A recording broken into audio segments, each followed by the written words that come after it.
L'envolée du prix des matières premières, du fret maritime ou des semi-conducteurs décrits dans les épisodes précédents a fait renaître des craintes d'un retour de l'inflation pour le consommateur. Et ce n'est pas le seul facteur qui alimente ces inquiétudes. Sur les marchés, les anticipations d'inflation se sont ainsi nettement redressées au premier trimestre, occasionnant quelques remous. Alors, quel est notre scénario d'inflation pour 2021 et 2022 en zone euro et aux États-Unis? L'inflation est-elle vraiment de retour?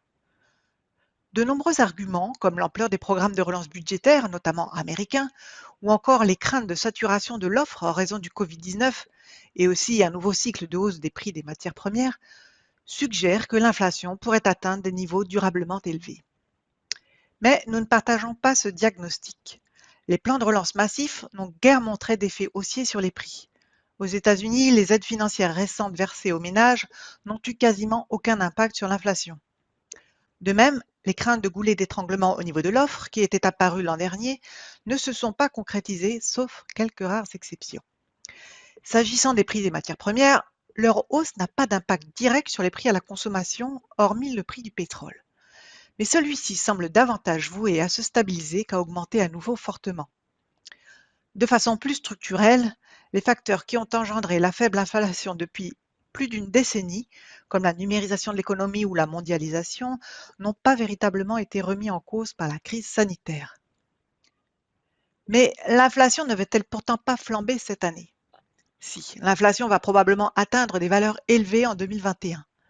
Dans la zone euro, l'inflation sous-jacente, c'est-à-dire hors prix alimentaire et de l'énergie, sera extrêmement volatile en raison de multiples effets techniques, liés par exemple à la réduction temporaire de la TVA en Allemagne ou encore au décalage des soldes en Italie, en France et en Belgique. Elle pourrait passer de 1,4% en janvier à 0,5% pendant l'été pour approcher 1,5% en novembre. L'inflation totale pourrait même être supérieure à 2% en novembre et approcher 3,5% en Allemagne. Mais il s'agirait d'une situation très temporaire. L'inflation de la zone euro devrait retomber au voisinage de 1% en 2022.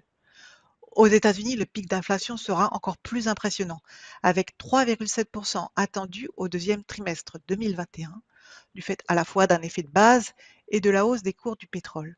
Mais en 2022, elle reviendrait légèrement au-dessus de 2%. Alors, en tant qu'investisseur ou gestionnaire de risque, que faire? Il ne faut jamais sous-estimer la myopie des marchés financiers.